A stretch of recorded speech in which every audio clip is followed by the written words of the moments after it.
নমস্কার বন্ধুরা, বরাক ক্রিকেট চ্যানেলে আপনাদের স্বাগত। আজকের ভিডিওতে আলোচনা করব আপনাদের সঙ্গে বিশ্বের সবচেয়ে বড় টুর্নামেন্ট আইপিএল শুরু হচ্ছে 28 মার্চ থেকে।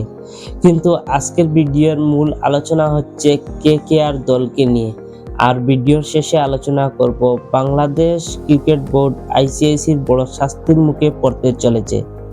তো বন্ধুরা, শুরু করা যাক আজকের আলোচনা।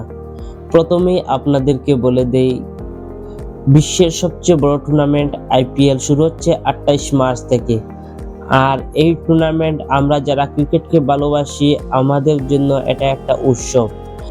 এটা শুধু একটা উৎসব নয়, নতুন প্রতিভা নিজেদের প্রমাণ করে টিম ইন্ডিয়া সুযোগ পাওয়ার জন্য দরজা খুলে যায়। বন্ধুরা, কেকেআর দলের ফ্যান্সদের একটু মন খারাপ হবে। দেখুন, মুস্তাফিজুর রহমান আইপিএল থেকে বাদ দেওয়া হয়েছে, তা আপনারা সবাই জানেন। আর নতুন করে আপনাদেরকে তো আর কিছু বলতে হবে না। বন্ধুরা, মুস্তাফিজুর রহমানের পর ব্লেজিং মিজারবানিকে দলে নেওয়া হয়েছে, কিন্তু এবার আইপিএলে কলকাতা নাইট রাইডার্স দলের কিছুতেই সমস্যা ছাড়ছে না। দেখুন, আমাদের সবচেয়ে প্রিয় বোলার হর্ষিত রানা, তিনি কিন্তু এখনো চোট সারিয়ে উঠতে পারেননি।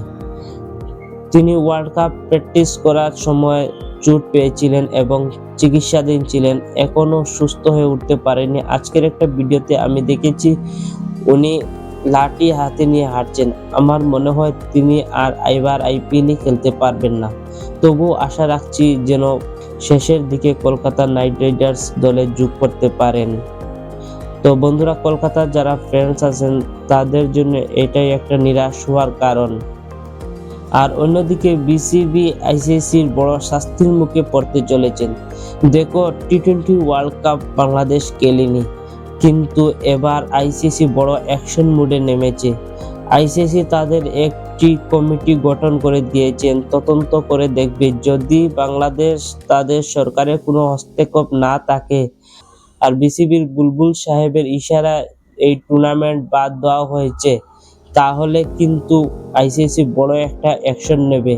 এমনকি বুলবুল সাহেবের হাতে পায়ে কাঁপছে। দেখুন, যদি তদন্ত করে পাওয়া যায় বুলবুল ভাইয়ে এই কাজটা করছেন, তাহলে বাংলাদেশের ক্রিকেট প্রেমী আমার মনে হয় ওনাকে আর ছাড়বে না। হয়তো তিনি বিসিবি থেকে পদত্যাগ করতেই হবে। আর এটাকে আমি পুরো সমর্থন করি। দেখুন, বুলবুল সাহেব যতই বলুন না কেন, মুস্তাফিজুর রহমানকে আইপিএল থেকে বাদ দেওয়া হয়েছে। আইপিএল একটা হচ্ছে প্রাইভেট খেলা, আর ইন্টারন্যাশনাল খেলা হচ্ছে ওয়ার্ল্ড কাপ।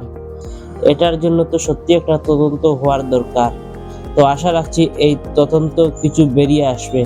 আর যদিও অন্তর্বর্তী সরকারের হস্তক্ষেপ থাকে, তাও কিন্তু বিসিবি চাপের মুখে পড়বে।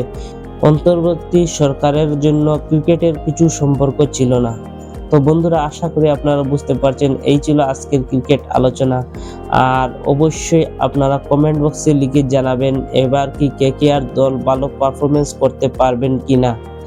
আর ভিডিওটি ভালো লাগলে লাইক করবেন, আর অবশ্যই চ্যানেলটিকে সাবস্ক্রাইব করে রাখবেন। ধন্যবাদ, টাটা। আবার আসছি নতুন ভিডিও নিয়ে। জয় হিন্দ।